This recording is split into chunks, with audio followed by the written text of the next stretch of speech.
Nothing brings people together quite like a carne asada. The smell of sizzling meat on the grill, warm tortillas and quesadillas, and a table full of simple but delicious sides that will make your taste buds dance. Growing up between northern Mexico and South Texas, I've hosted my fair share of carne asadas. And over the years, I've learned the basics to host a great one. And today, I'm showing you a beginner-friendly guide for everything you'll need to throw an incredible one.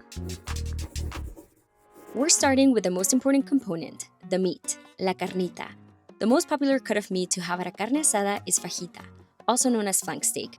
This type of meat comes from the abdominal muscle of the cow, and it can be cooked at high heat, which makes it perfect for grilling. Plus, it comes with a budget-friendly price tag. When it comes to seasoning flank steak, there are two main ways to do it. You can keep it simple and use pre-made fajita seasoning. My favorite is Fiesta Fajita seasoning, but if you can't find it in stores, you can make a similar version at home by mixing kosher salt, MSG for an umami flavor, garlic powder, onion powder, black pepper, and meat tenderizer to break down those muscle fibers and make your meat soft and easy to chew.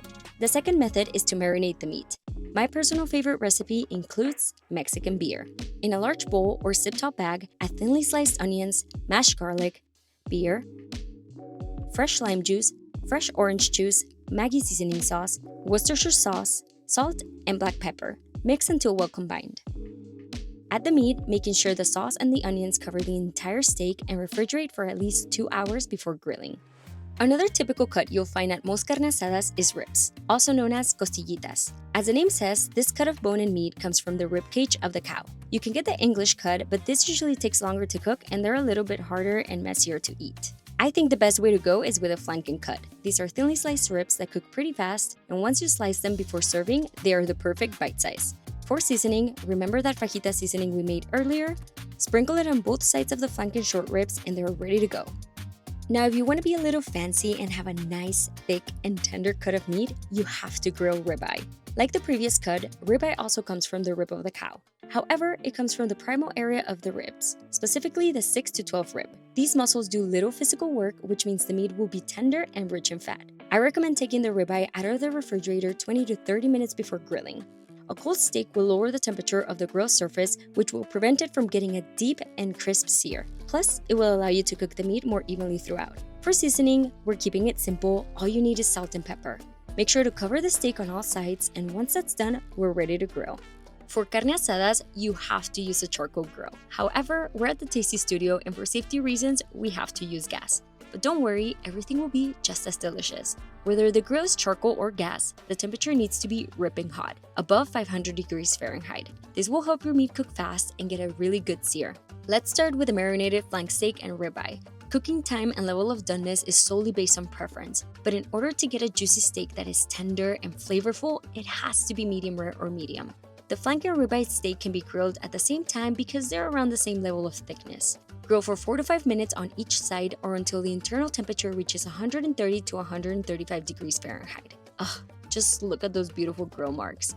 Once you're done, remove from the grill and set aside to rest for 10 minutes. Flank and short ribs are the quickest to cook because of how thin they are. Grill the short ribs for about 2 minutes per side until they are charred around the edges. That's it, easy peasy. Remove from the heat and let them rest for 5 minutes.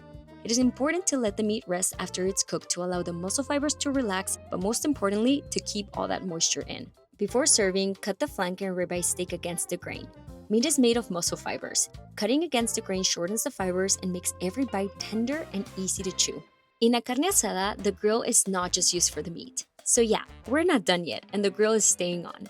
Every carnita asada needs a little something spicy at the center of the table, la salsa.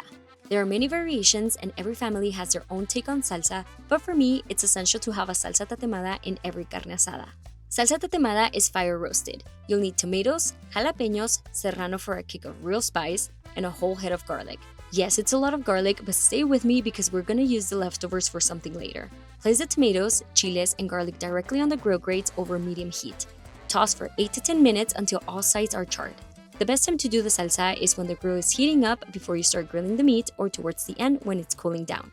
We're using a molcajete to make the salsa, which is basically a Mexican mortar and pestle. But if you want to save time and arm strength, you can use a blender or food processor. Start with the garlic and press towards the edges to mash it until it becomes almost like a paste. Add the chiles, mash them up, and do the same with the tomatoes. You can mash until your desired consistency, but in my opinion, a chunky texture is better. The Mexican secret to enhance all the flavors of the sauce is adding tomato-flavored chicken bouillon, and to bring back some freshness and brightness, add cilantro. Trust me, this will become your new favorite salsa. When it comes to extra sides, there are infinite things you can make or bring to a carne asada. So if you're hosting and your guests asked you, what should I bring? Here's the list. Corn and flour tortillas, Oaxaca cheese, sausage, green onions, oh, and don't forget something to drink. My recommendation, Mexican sodas. You obviously have to have corn and flour tortillas as a vessel for the meat. And hey, pre-made tortillas are perfect. Throw them on the grill to warm up and they're ready in just a few minutes. Quesadillas are also essential, so add some Oaxaca cheese to the tortillas, let it melt, fold, and enjoy this cheesy goodness. Grilled sausage is a great add-on, as well as grilled green onions to add a little bit of crunch to your meal. And last but not least, this one's a must. Plus, you gotta add some color to your plate, so here's an easy guacamole recipe. Make sure you have ripe avocados. Add a few of them to a bowl or molcajete and mash them up. Again, consistency is totally up to you. And the grilled garlic cloves left over from the salsa, dice them up and add a few of them to the guac for a smoky and garlicky flavor bomb. Add chopped cilantro, diced tomato, red onion, olive oil, salt, and the juice of one fresh lime. Mix everything until all ingredients are well combined y listo.